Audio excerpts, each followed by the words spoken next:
Hello everyone, my name is Gabby, and welcome back to another Dragon Ball Super Review.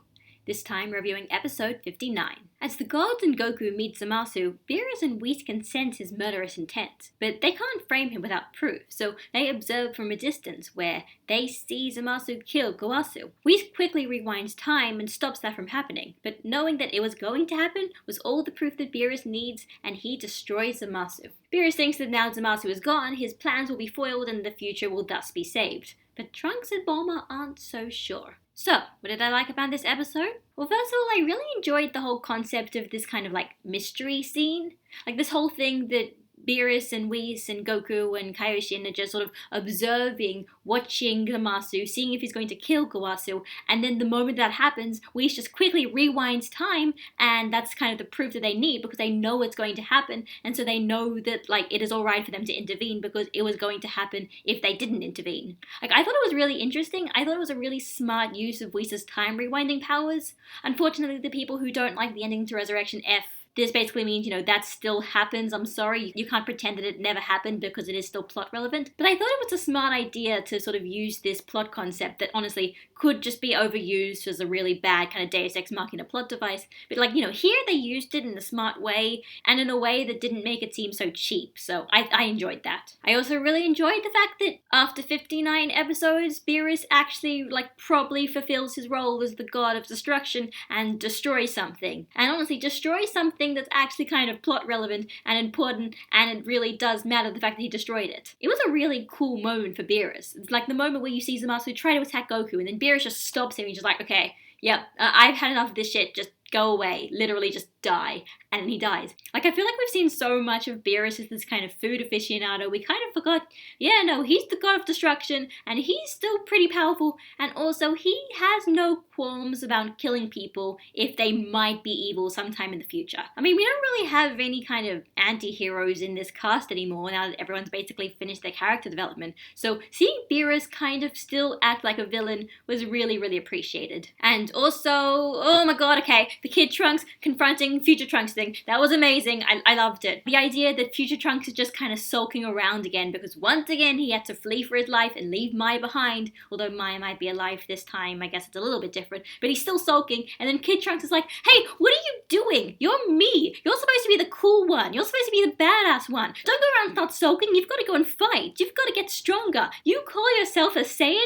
And it was really cool because that was the thing that Vegeta said in episode 54, I think. That was the thing Vegeta said it was for. So it's yeah, Trunks is really Vegeta's kid, and he's acting just like Vegeta. He's sort of you should be better than this. You should be stronger than this. You're me. I want me to be cool. So stop disrespecting my own name kind of thing. Kid Trunks literally throws a punch on Future Trunks. He's like, come on, get up and fight. And I loved it. I thought it was such a great moment for Kid Trunks, this character who honestly has not done much of note pretty much since Gotenks defused for the last time. The fact is, when we found out that Future Trunks was coming back, the first thing that I was really interested in is to see the Kid Trunks, Future Trunks interactions, and we didn't get to see that much of it at the beginning of the story, but this episode we got it, and we got a really nice moment, and it was awesome. I just need to say it was awesome. I loved it. As for what I didn't like about this episode, well, once again, not really a fault of the episode itself, but more just the fact that if this whole Kid Trunks hitting Future Trunks in the face and then making Future Trunks feel better,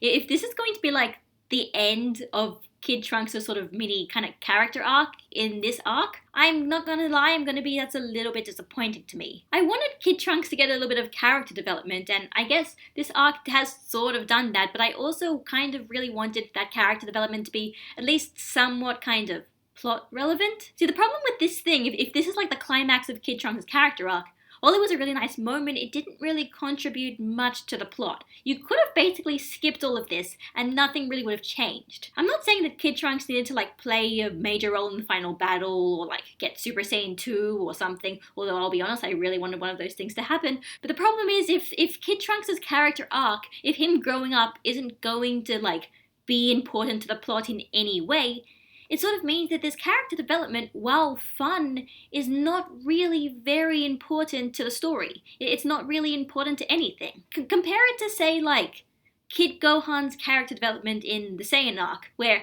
he gets character development, he grows up as a person, but that also helps him play a crucial role in helping to defeat Nappa and Vegeta. And also compare it to, say, Pan in Dragon Ball GT, where she gets character development, and the only thing that really comes as a result of it is her crying to make Goku reach Super Saiyan 4, which honestly probably could have happened without her getting all that character development in the first place. So basically what I'm saying is, if this is going to be the end of Kid Trunks' sort of character arc, and he's not going to show up the rest of this arc or do anything important, that means that Kid Trunks' character is sort of going much more in how GT does it, and much less of how Dragon Ball Z did it. And obviously I think I'd prefer it if we did it to the way of how Dragon Ball Z did it, because I do prefer if character development is actually plot relevant. The other issue is that, now that Beerus just destroyed Zamasu really, really easily, I'm kind of a bit concerned now, because this is almost kind of setting a precedent, that now that Beerus is totally going to just destroy any threat if he feels like it's a danger.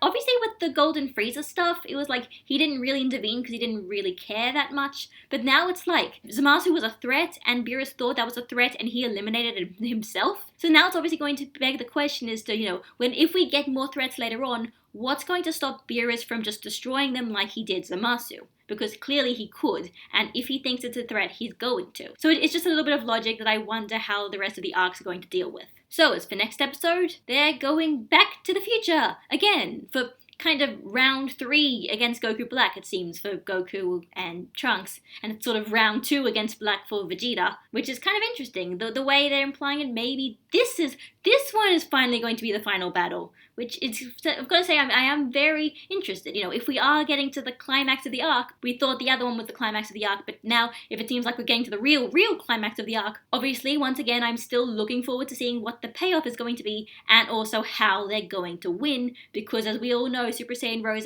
does seem to be stronger than basically everyone. So, how they're going to win is the biggest driving factor right now that I'm really curious about. So that was Dragon Ball Super episode 59. It was a really enjoyable episode, I'll be honest. Just from the concept of it alone, that they observe Zamasu kill Gowasu, and then Beerus just kills him in retaliation, it doesn't sound like a very entertaining episode, but they made it much more interesting than I thought. Mostly just by not focusing as much on everyone just kind of watching Zamasu and Gowasu, and instead focusing it a lot on side characters and interactions like that. I mean, now they're going to the future again, and I've got to admit, I'm not really sure what the purpose of this whole going back to the past, kind of getting defeated and going back to the past point was, because all it really did was have Beerus kill Zamasu, and honestly, that might have been a thing that you could have done at the end of the story, or just any point of the story. It's basically the equivalent of that moment where Trunks and Krillin go to Goro's lab and kill the baby Cell before he gets a chance to actually get grown in 20 years time. So I'm not really sure what the point of this whole idea was.